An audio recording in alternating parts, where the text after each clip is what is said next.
আসসালামু আলাইকুম। প্রিয় শিক্ষার্থীরা, নবম শ্রেণীর ইসলাম শিক্ষা আরও একটি নতুন পর্বে তোমাদেরকে স্বাগতম। আমরা এই পর্বে আলোচনা করব নবম শ্রেণীর ইসলাম শিক্ষা বইয়ের দ্বিতীয় অধ্যায় পৃষ্ঠা নং 29। পৃষ্ঠা নং 29-এ যে কাজটি রয়েছে তা এই পর্বে সমাধান করে দেওয়া হবে।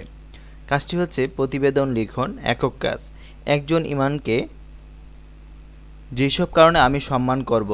উল্লেখিত শিরোনামের আলোকে তুমি 200 শব্দের মধ্যে একটি প্রতিবেদন তৈরি করো। এই ক্ষেত্রে তুমি তোমার পরিবারের সদস্য সহপাঠীদের সাহায্য নিতে পারো। চলো আমরা একটি প্রতিবেদন দেখি। একজন ইমামকে যেসব কারণে আমি সম্মান করব। ইমাম হচ্ছে ওই ব্যক্তি যাকে জামাতে সালাত আদায়ের সময় মুসল্লিগণ অনুসরণ করে সালাত আদায় করে। একজন ইমামের জন্য বেশ কিছু যোগ্যতা থাকা অপরিহার্য। একজন ইমামকে যেসব কারণে আমি সম্মান করব।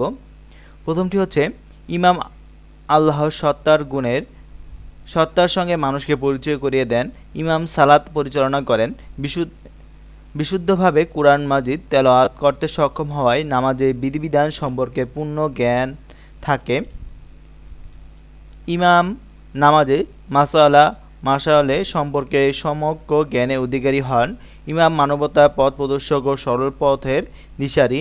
ইমাম দিকভ্রান্ত মানুষকে সরল পথে পরিচালিত করতে এবং আল্লাহর সঙ্গে মানুষকে পরিচয় করিয়ে দিতে পারেন।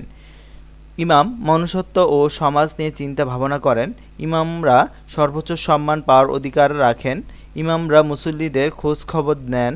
ইমামরা মুসল্লিদের ভ্রাতৃত্ববোধ ও সহমর্মিতা শেখান। রাসূল সাল্লাল্লাহু আলাইহি ইমামদের জন্য দোয়া করেছেন।